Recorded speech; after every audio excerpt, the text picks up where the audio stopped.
My husband wouldn't marry me unless our prenup had an infidelity payout clause. 7 years later, I finally understood why. I woke up and couldn't remember my first language. I woke up to my mom calling, and when she started speaking, I couldn't understand a single word. It sounded like gibberish. I kept saying, "What?" And she kept repeating herself until finally she switched to English and asked if I was feeling okay. I'd been fluent in Mandarin since birth and spoke it at home every single day.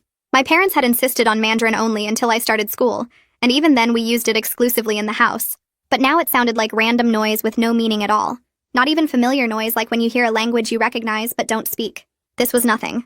I tried to respond in Mandarin to tell her something was wrong, but my mouth couldn't form the words. I knew I should know them, but reaching for them was like grabbing at smoke. I tried to say simple things like hello or mom, but I couldn't remember how. My tongue felt clumsy and wrong, like I'd never made those sounds before. At work, I was supposed to lead a presentation for our Beijing clients who didn't speak English. I stood there in the conference room while they waited on the video call, and I couldn't read my own slides. The characters looked like abstract art with no meaning. My boss had to take over while I pretended to have a migraine, and the deal fell through because he couldn't answer their technical questions. I went to the emergency room thinking I'd had a stroke. The doctor ran tests and scans, but everything came back normal. She asked me to try writing in Mandarin, and I couldn't even hold the pen correctly for the strokes. She brought in a translator who spoke to me slowly and clearly, but it might as well have been ancient Sumerian. The translator said my blank stare was unsettling. My dad flew in from California because he didn't believe what my mom was telling him. He sat across from me speaking Mandarin for an hour straight, while I just stared at him. He showed me children's books we'd read together when I was 3 years old, and I couldn't recognize a single character. He started crying, which I'd never seen him do before. The neurologist suggested it might be a rare form of aphasia, but that usually affects all languages, not just one. He said losing a single language completely while maintaining perfect fluency in another was technically impossible. The brain doesn't segregate languages that distinctly, especially when one was learned from birth. But here I was proving him wrong. My girlfriend Lynn only spoke Mandarin and a little broken English. We'd been together 3 years and always communicated in Mandarin. Now she'd talk to me and I'd just nod without understanding anything. She tried teaching me basic phrases like I was a child, but I couldn't retain any of it. After 2 weeks, she moved out and I never saw her again. I found my old journals from high school all written in Mandarin, and they were incomprehensible. Videos of myself from last month speaking fluently at my cousin's wedding seemed like they'd been dubbed by someone else. My entire WeChat history was meaningless symbols. 28 years of memories locked behind a language I no longer possessed. My grandmother only spoke Mandarin and had dementia. I was the only person who could calm her down during her episodes. Now when I visited, she'd get agitated because I couldn't respond properly. She kept asking what was wrong with me, and I couldn't explain. The nurses had to sedate her more frequently, and my family blamed me. The Language Institute tested me extensively and determined I had no recognition of Mandarin whatsoever. Not dormant or suppressed, but completely absent. Like I'd never been exposed to it at all. They wanted to study me but couldn't explain what had happened. One researcher said it was as if someone had deleted specific files from my brain. I tried learning Mandarin from scratch with apps and tutors, but it wouldn't stick. I'd practice a word for hours and forget it instantly. The sounds felt impossible to distinguish, like they were all the same noise. My job required bilingual skills, so they had to let me go. My parents started speaking English to me but kept slipping into Mandarin out of habit, then looking at me with disappointment when I didn't understand. Family gatherings became awkward because everyone had to translate everything. My young cousins laughed at me for not understanding cartoons. I went to 3 different specialists and they all said the same thing, that what happened to me was medically impossible. Languages don't just disappear overnight. The neural pathways should still exist even if damaged. But brain scans showed normal activity in all language centers when I heard English, and absolutely nothing when I heard Mandarin, like my brain didn't even recognize it as speech. 6 months later, I still couldn't understand a word of Mandarin despite thousands of hours of attempted relearning. Then I got a call from a researcher who'd heard about my case. She said she'd seen this once before in a patient 12 years ago. The patient had also lost their first language overnight with no medical explanation. When I asked what happened to that patient, she got quiet and said they'd stopped responding to follow-up calls after reporting something else. When I asked what she meant by something else, she said the patient claimed they'd started forgetting English too, but she hadn't believed them at the time. I hung up and realized I'd been staring at the word patient on my notepad for 30 seconds because it suddenly looked wrong. I blinked hard at the notepad, but patient still looked like random marks that shouldn't form a word. My hands started shaking as I wrote other words on the paper. Doctor came out fine at first, but then the letters seemed to shift. Hospital looked normal, then wrong, then normal again. Language took me 3 tries to spell right, even though I knew it was correct. The pen slipped from my fingers and rolled across the desk. I grabbed my phone to text someone, but the keyboard seemed foreign for a second. The letters were in the wrong places. No, wait, they were right. My thumb hovered over the screen while my chest got tight. This was exactly what the researcher had warned about. The other patient started losing English too. My hands were sweating as I scrolled through my contacts. Everyone's names looked normal but took an extra beat to recognize. I found the neurologist's emergency number and hit call before I lost my nerve. The phone rang twice before someone picked up. I tried to explain what was happening, but the words came out jumbled. I had to repeat myself 3 times before the receptionist understood. She put me through to the doctor immediately. He told me to come in right away, and I could hear real worry in his voice even though he was trying to stay calm. I grabbed my keys and wallet and ran to my car. The drive to the hospital took 20 minutes but felt like hours. Every street sign required extra focus to read. The radio sounded normal, but occasionally a word would feel wrong in my ears. At the hospital, I parked crooked and didn't care. The emergency entrance was bright and loud and full of people. I went straight to the desk and gave my name. They were expecting me. A nurse appeared within minutes and led me to an exam room. 3 other nurses followed us and kept exchanging looks. They ran me through rapid cognitive tests while typing notes on tablets. Name the objects in this picture. Count backwards from 100 by 7s. Spell world backwards. I passed everything, but certain words took an extra second to process. It felt like my brain was translating from nothing into English. The delay was tiny, but definitely there. Dr. Barnes arrived looking concerned and immediately ordered more tests. He mentioned stroke protocols even though we both knew this wasn't a stroke. This was something much stranger. He had them prep me for an emergency MRI to check for any changes since my last scan 6 months ago. The MRI room was cold, and the machine was loud. I lay perfectly still while it banged and clicked around my head. I focused on thinking in English the whole time. I repeated phrases in my mind like prayers. My name is Sarah. I live in California. I speak English. I understand English. English is my language now. The rhythm of the machine became oddly calming as I held on to every word I could think of. The scan took 45 minutes but felt like days. When it finished, they wheeled me back to the exam room. Dr. Barnes came in 20 minutes later with a tablet showing my brain images. He couldn't hide his fascination as he pointed to different areas. My language centers showed unusual activity patterns but no damage. The areas that used to light up for Mandarin were still dead, but now the English zones were flickering strangely. Not damaged, but not normal either. He admitted he'd never seen anything like this in 30 years of practice. He wanted to bring in specialists immediately. He made calls while I sat there trying not to panic. My mom arrived an hour later with red eyes. She spoke careful English, but her words were slow and deliberate. She kept touching my hand like she needed to make sure I was real. I saw her step into the hallway to talk to a nurse. Through the door, I heard her crying. She told the nurse she was losing her daughter twice. First to the language, and now maybe to everything. The nurse tried to comfort her, but what could anyone say? They admitted me for observation that night. The room was small with one window looking at the parking garage. I asked for a notebook and pen. I spent hours writing down every English word I knew. Colors, animals, foods, names of everyone I could remember. Common phrases, song lyrics. Anything to build a wall against whatever was eating my languages. Writing felt like holding onto a rope in a storm. My hand cramped, but I kept going. I filled 20 pages before exhaustion made me stop. I fell asleep holding the pen. The next morning, I woke to voices in my room. A team of neurologists had gathered around my bed, including Dr. Barnes and a visiting researcher named Dr. Sterling. They were discussing my case like I wasn't there at first. Then Dr. Sterling introduced herself properly. She specialized in rare language disorders and had flown in from Boston overnight. They wanted to run experimental tests to map exactly what was happening in my brain. They needed to understand the mechanism before it got worse, before I lost everything. Dr. Sterling pulled up a chair next to my bed and opened her tablet to show me charts and brain scans from her research files. She'd been tracking cases like mine for 10 years, and I was only the 3rd person she'd found with this exact condition. The other 2 patients took different amounts of time to stabilize, with one needing several years before their remaining language stopped showing signs of degradation. She scrolled through data while explaining how the brain usually processes multiple languages through overlapping networks. But in our cases, something had caused a complete disconnect. 2 orderlies arrived with a wheelchair to take me to a different part of the hospital for more specialized testing. We went down 3 floors and through several security doors to reach a lab filled with machines I'd never seen before. The biggest one looked like a giant white helmet connected to dozens of computers. The technician setting up the equipment made a joke about how I'd probably end up in medical journals, though they'd keep my name anonymous for privacy. He helped me onto the narrow bed that would slide into the magnetoencephalography machine, which could track my brain's electrical activity down to the millisecond. They fitted the helmet device over my head, and it felt heavier than I expected with hundreds of sensors pressing against my scalp. The technician started the scan and told me to relax while they played different sounds through the built-in speakers. First came English words like apple and running and yellow, which sounded perfectly normal and clear.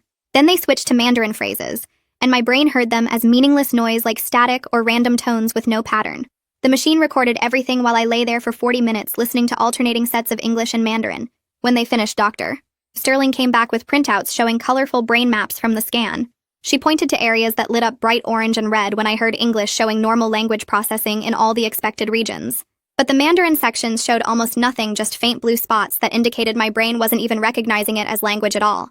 She called this pattern selective linguistic suppression, and explained my brain was actively blocking any processing of Mandarin, rather than just failing to understand it. The difference was important because it meant my brain was protecting itself by completely shutting down those pathways. She sat down again and suggested that extreme stress could trigger this kind of selective shutdown as a defense mechanism. The brain might seal off certain neural pathways to prevent some kind of overload or damage, though she admitted it sounded crazy. I thought about the months before this started and realized the pressure had been building from every direction. Work kept demanding more Beijing contracts, while my parents pushed me to be the perfect bridge between cultures, and I felt stretched between two identities that both wanted all of me. Dr. Sterling nodded and said she'd heard similar stories from the other patients about identity stress and cultural pressure before their language loss. She wrote notes while I talked about family expectations and struggling to balance everything. 3 days later, they discharged me with a thick folder of monitoring instructions and weekly check-in requirements. They'd also scheduled appointments with someone named Joy Webster, who specialized in unusual language disorders, though I didn't see how therapy could help when my brain literally wouldn't recognize Mandarin existed. The taxi ride home felt strange knowing I was going back to an apartment full of reminders of my bilingual life. I found sticky notes I'd put up just yesterday with Mandarin labels on the refrigerator and cabinets and doors. The characters looked like random scribbles now with no more meaning than a child's drawing. I pulled them all down one by one, feeling like I was erasing the proof that I'd ever been able to read them. My hands shook as I crumpled each note and threw them in the trash. The next week, Joy Webster's office was in a medical building downtown on the 4th floor. She had certificates covering one wall and shelves full of language books in dozens of scripts I couldn't identify. She started by having me look at pictures while she played different sounds to map which pathways still worked, and which were completely gone. She showed me photos of common objects while playing their names in Mandarin, but my brain showed no recognition at all. Then she tried something different, and played recordings of my parents speaking Mandarin without showing their faces. I couldn't understand the words, but somehow I knew it was them, just from the rhythm and tone of their voices. Joy got excited and said this meant some non-linguistic connections remained even if the language processing was blocked. She pulled out recordings of Mandarin songs and had me tap along to the rhythm which I could follow perfectly, even though the words meant nothing. Her theory was that we might rebuild some connections using these non-linguistic cues like music and rhythm and tone. It seemed desperate and probably pointless, but I was willing to try anything that might open even the smallest door back to understanding my parents and grandmother again. 2 days after that session with Joy, my phone rang while I was making breakfast, and Dad's name showed up on the screen. I picked up and heard him speaking English, which felt wrong because we'd never had a phone conversation in English before. His voice sounded different, speaking my second language like he was older or tired or both. He told me he'd been practicing his English pronunciation with an app, because he wanted our conversations to feel more natural for me. I could hear papers rustling in the background, and then he cleared his throat and mentioned grandmother had gotten worse at the care facility. The nurses were calling him daily now because she'd started hitting them during her confused episodes, and they couldn't calm her down. She kept asking for me in Mandarin and getting angry when I wasn't there to help. The guilt hit me hard as I stood there holding my coffee mug and listening to him describe how they'd had to increase her medication. He said the facility was threatening to transfer her to a more secure unit if the violence continued. I told him I'd try visiting again even though we both knew it wouldn't help since I couldn't understand or respond to her anymore. The next morning at work, Graham called me into his office and closed the door behind us. He sat down and pulled out a folder with my name on it while I waited in the chair across from his desk. He explained that the Beijing accounts were suffering without someone who could communicate directly with the clients. I nodded and offered to help transition my projects to whoever would be taking over my role. He surprised me by sliding a different paper across the desk that showed a reorganization chart with my name under the English-only technical division. He said my knowledge of our systems was too valuable to lose just because I couldn't speak Mandarin anymore. The position paid less, but at least I'd still have a job and health insurance. I signed the transfer paperwork right there, and he shook my hand before I left his office. That night I couldn't sleep and kept having dreams where people were speaking to me, but I couldn't tell what language it was. I woke up at 3 a.m. with tears on my face and this deep feeling of loss, but no memory of the actual dream words. Requested Reds is on Spotify now. Check out link in the description or comments. The sensation was like trying to hold water in my hands while it all leaked through my fingers. I wrote down what I could remember in my journal, but it was just emotions without any linguistic content. 3 weeks into working with Joy, we tried a new approach where she'd play Mandarin sounds while I touched different textures. She had me run my fingers over sandpaper while listening to rising tones and silk fabric for falling ones. My brain fought against making any connections, like trying to force the wrong poles of magnets together. She'd play a simple word like ma and have me trace patterns in sand, but nothing would stick. After each session, I'd leave with a headache from the mental effort of trying to force my brain to recognize something it insisted didn't exist. Joy stayed patient and kept adjusting her methods, but I could see the frustration in her notes. One Thursday evening, Renata Sterling called while I was cooking dinner and said she'd found something interesting in old medical journals. She'd discovered a 4th case from 1987 in Germany, where a woman lost her native Russian overnight. That patient had partially recovered after 2 years, though she never got back to full fluency. Sterling explained that the woman could eventually understand basic conversations but couldn't speak or write properly. She invited me to join her research study at the University Medical Center, which would involve intensive monitoring and some experimental treatments. I agreed immediately because even partial recovery sounded better than this complete blank nothing. The study intake appointment lasted 8 hours and left me exhausted. They ran cognitive tests where I had to sort cards and solve puzzles while electrodes monitored my brain activity. A psychologist asked detailed questions about my childhood and family dynamics, and any trauma I might have experienced. They wanted to know about stress levels before the language loss, and whether I'd had any head injuries, even minor ones. The research team took blood samples and did genetic testing looking for any markers that might explain why some brains could just delete a language. They had me write my entire life history, focusing on anything unusual or stressful around language learning. Sterling's team compared my results with the other 3 cases looking for patterns in age or stress or family history or anything that might connect us. By the end of the day, my head was pounding and my hand was cramped from writing, but Sterling seemed excited about the data. She said I was their most cooperative subject since the others had been studied years after their language loss. Mom started leaving me voicemails in English, but her accent made every word sound heavy with sadness. She'd say things like talking to me in English felt like speaking to a stranger who was wearing her daughter's face. Sometimes she'd slip into Mandarin halfway through the message and then catch herself and apologize in English. I saved all the messages, even the ones I couldn't understand, because her voice still sounded like home even if the words meant nothing. The next fMRI session at the medical center took 3 hours, and Sterling watched the monitors while they played different recordings through my headphones. First came English words and my brain lit up normally on the screens, but when they switched to Mandarin, the technician pointed at something on the display, and Sterling leaned forward to study it closer. My amygdala was going crazy with activity, even though I couldn't understand a single word they were playing. The fear center of my brain was treating Mandarin like a threat or danger signal, which made no sense because I felt nothing while listening to it. Sterling ran the test again with different Mandarin samples and got the same result every time, with my brain showing massive stress responses to sounds that meant nothing to me consciously. After the scan, she sat me down in her office and asked detailed questions about any trauma connected to the language, like maybe something bad that happened while people were speaking Mandarin around me. I thought hard, but could only remember normal stuff like getting scolded for bad grades or arguing with my parents about curfews, which wasn't real trauma, just regular family life. She took notes and said sometimes the brain protects us from things we don't even remember consciously, and maybe that's what was happening here. Graham called me into his office that Monday and said he was moving me to a new project team working on documentation for American clients only. The whole team spoke just English, and nobody even knew I used to be bilingual, which felt like starting over as a different person. I threw myself into the work and stayed late every night because focusing on technical specs was easier than going home to an apartment full of Chinese books I couldn't read. Joy tried something new in our next session where she played Mandarin tones while showing me colored cards and having me touch different textures like sandpaper or silk. She said we were trying to build new pathways by connecting the sounds to other senses, since the language pathway was completely blocked. After weeks of practice, I could finally tell when a tone went up versus down, even though the sound still carried no meaning at all. It was like recognizing musical notes without understanding the song, but Joy said it was progress. I spent an afternoon at my apartment recording myself saying simple English phrases into my phone for grandmother. Things like, "It's okay, and you're safe, and I'm here with you," even though I wouldn't actually be there when the nurses played them. Mom helped me think of what grandmother needed to hear most, and we made 20 different recordings that the care facility could use during her bad episodes. The nurses said they'd try playing them next time she got agitated, though we didn't know if hearing my voice without me being there would help or make things worse. Sunday dinner at my parents' house became this weird, careful dance where everyone spoke English, even my aunts and uncles who weren't comfortable with it. My little cousins kept whispering to each other in Mandarin and shooting looks at me like I was some broken toy they weren't allowed to play with anymore. Mom would catch them and make them switch to English, but I could see them rolling their eyes. 6 weeks into Sterling's study, she called me in to share what they'd found so far comparing all 4 cases. Every single person had the same pattern with sudden complete loss overnight and no gradual decline beforehand or after. Most importantly, the condition seemed stable rather than getting worse over time, which meant it probably wouldn't spread to other languages. She showed me charts and brain scans from the other patients, and they all looked exactly like mine with that weird amygdala response to their lost language. The relief hit me so hard I actually started shaking, because I'd been terrified of losing English too, and ending up completely without language at all.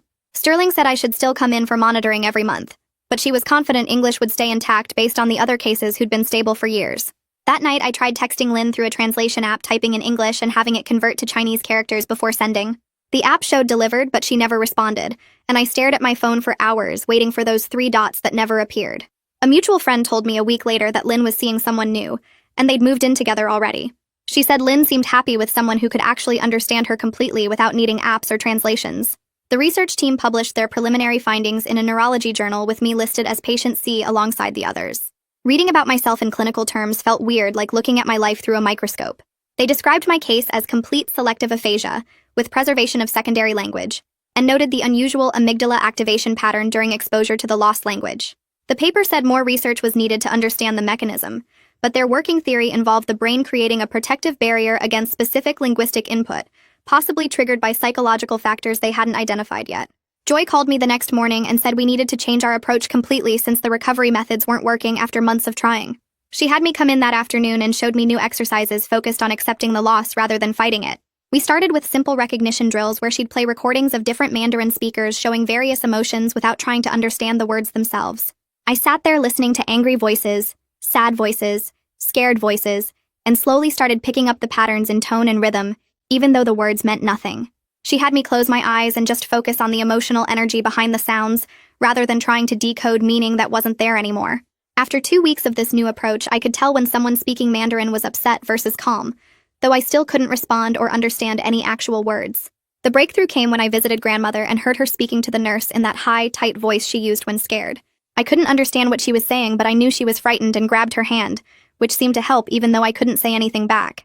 The nurse looked surprised when I correctly identified that grandmother needed her anxiety medication based purely on her tone. A social worker named Ariana Mahan came to evaluate grandmother's care situation and suggested bringing in Mandarin-speaking volunteers, since I couldn't communicate with her anymore. She sat across from me with her clipboard explaining how the volunteer program worked, while I felt my chest getting tight, knowing strangers would be doing what I used to do.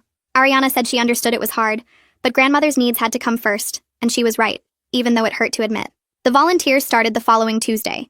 2 women from the local Chinese community center who came twice a week for 3-hour shifts. They sat with grandmother speaking Mandarin, reading to her, playing old Chinese songs on their phones, all the things I used to do before my brain deleted that part of me. Within a month, grandmother's violent episodes dropped from daily to maybe twice a week, and the nurses were able to reduce her sedation medications significantly. She started having more clear days where she recognized people and could eat without assistance, though she still asked about me sometimes according to the volunteers' reports. One volunteer wrote notes about their conversations that Ariana translated for me, mostly grandmother talking about her childhood in Beijing and asking why her granddaughter never visited anymore. Meanwhile at work, Graham called me into his office and offered me a permanent position on the English-only technical documentation team with a 20% pay cut but stable hours and benefits. He said my technical knowledge was too valuable to lose completely, and they'd restructured the position to eliminate all bilingual requirements permanently. I signed the paperwork that afternoon, grateful to have any job at all, even though it was nothing like the international coordinator role I'd worked toward for years. Sterling's research team published another paper identifying the specific neural pathways that shut down during selective aphasia cases like mine. She called to explain they'd found the exact brain regions involved, but developing targeted therapies would take years of trials and testing with no guarantees.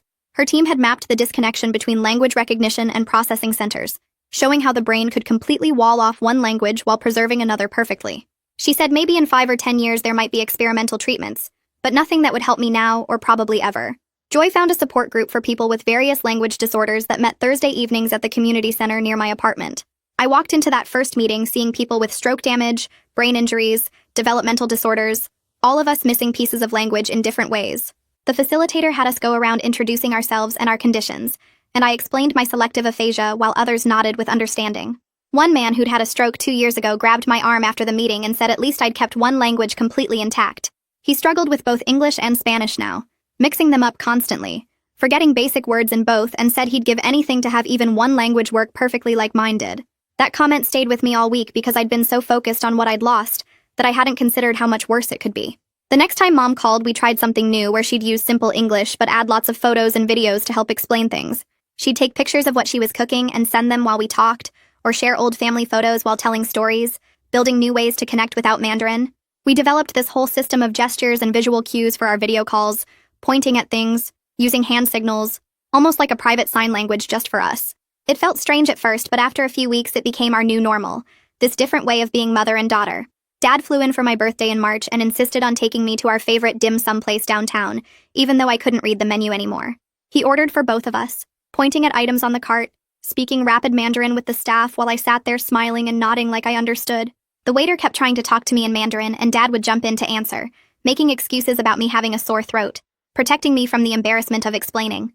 We ate in mostly silence, him occasionally pointing at dishes and saying their English names, both of us pretending this was normal and not completely heartbreaking. Joy had me close my eyes during our next session while she played recordings of different people speaking Mandarin. I pointed when I heard Mom's voice even though the words meant nothing. Then Dad's voice came through the speakers and I raised my hand immediately. Joy played strangers speaking the same phrases and I shook my head each time. She showed me the data on her laptop where she'd tracked my accuracy at 92% for family voices versus random speakers. My brain still recognized the unique patterns of how my parents spoke, even if the meaning was gone. We tried it with Lynn's old voicemails and I could pick her voice out from other women every single time. Joy said this was huge because it proved some neural pathways for Mandarin were still firing, just not the ones for comprehension. The research study sent their first payment that week, and it was enough to cover the gap from my reduced salary. Dr. Sterling called to tell me our sessions were helping her team create new diagnostic tests for selective aphasia. She said 3 more cases had been identified using the criteria they'd developed from studying me. The extra money meant I could stop worrying about rent while adjusting to the lower pay at work. I spent a whole weekend drawing simple pictures on index cards for grandmother's care facility. Water was a blue cup, bathroom was a toilet symbol, pain was a red X over a body outline. The nurses helped me test them during my next visit. Grandmother pointed at the water card and they brought her a drink right away. She tapped the bathroom card, and they helped her to the restroom without the usual confusion. When her hip hurt, she pressed the pain card and pointed to where it ached. We couldn't have conversations, but at least she could tell people what she needed. Graham called me into his office on Monday to discuss a new contract his team had just landed. The client was a tech company from Seattle that needed someone who understood our systems inside and out. He said my name came up in every planning meeting because I knew the technical specs better than anyone. The project kicked off that week and I led the documentation review without anyone mentioning my language situation. My coworkers stopped asking if I needed help with simple tasks and started treating me like a regular team member again. The Mandarin volunteers had been visiting grandmother for 3 months when Ariana called about something special. One of the volunteers said grandmother had been completely clear that morning and asking for me by name. I rushed to the care facility not knowing what to expect. Grandmother was sitting up in bed looking more alert than she had in months. She reached for my hand and started speaking rapid Mandarin while staring right into my eyes. I squeezed her fingers and nodded even though I couldn't understand a single word. She kept talking and crying and patting my face like she knew exactly who I was. The volunteer said she'd been asking why I couldn't speak to her anymore, but somehow understood I was still there. We sat like that for an hour with her holding my hand and talking while I just held on tight. The moment felt like a gift, even without understanding the words. Dr. Sterling scheduled another round of tests to check my English stability after 6 months. She ran me through hours of verbal and written assessments comparing them to my baseline from the hospital. The results showed no degradation at all in my English processing. She said most aphasia patients showed at least minor decline in their remaining language, but mine stayed rock solid. Her theory was that whatever caused the Mandarin loss had completely severed those pathways while leaving English untouched. She couldn't explain the mechanism, but the data was clear that English wasn't going anywhere. Joy suggested I try learning American Sign Language since it used completely different brain circuits than spoken language. She knew an instructor who taught beginners at the community college and thought it might help me communicate with grandmother. I signed up for evening classes that started the next week. The instructor showed us basic signs for everyday needs, and I practiced them constantly. My fingers felt clumsy at first, but the visual nature clicked faster than spoken Mandarin ever had. Joy was right about it using different pathways because I could actually retain the signs between classes. Family dinners changed gradually over the months with everyone defaulting to English when I arrived. At first they'd switch mid-sentence looking guilty, but eventually English became the automatic choice. My aunts and uncles would forget and slip into Mandarin, then quickly translate without me having to ask. The cousins stopped whispering and just included me in their English conversations about school and games. Each gathering hurt a little less as the new pattern became normal. The consulting opportunity came through a former colleague who'd started her own firm. She needed someone to audit technical documentation for a pharmaceutical company, and my English-only focus actually made me perfect for it. The contract paid almost double my regular hourly rate for 20 hours a week on top of my day job. 6 months after losing Mandarin, I was actually making more money than before.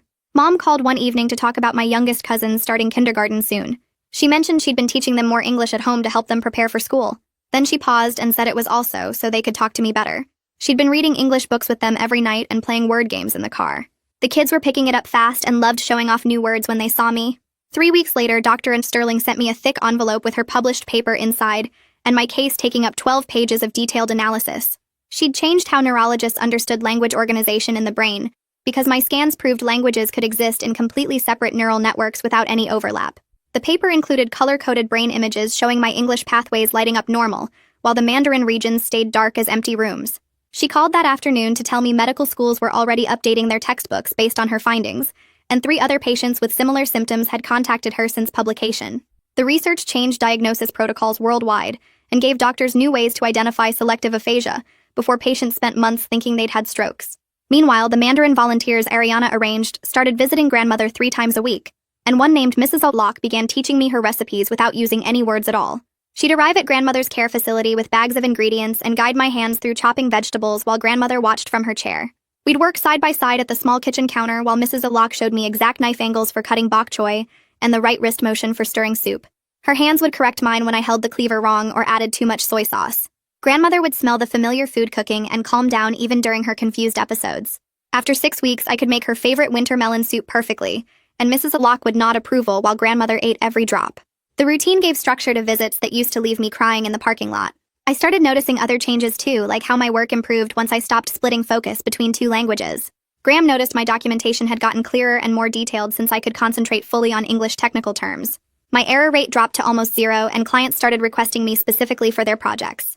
The promotion came through email on a Tuesday morning with Graham offering me the lead position for our entire English documentation team. The salary increase wasn't huge, but the stability meant everything after months of uncertainty. I accepted immediately and spent the rest of the day organizing my new responsibilities. My parents adapted too, with Mom teaching Dad more English phrases so family dinners could include everyone. Dad would stumble over words sometimes, but kept trying because he wanted me to feel included. My aunts learned to pause their Mandarin conversations when I walked in and switch without making it awkward. Even my teenage cousins started translating their jokes so I could laugh too. Grandmother's 80th birthday arrived in early spring, and the whole family gathered at the care facility's community room.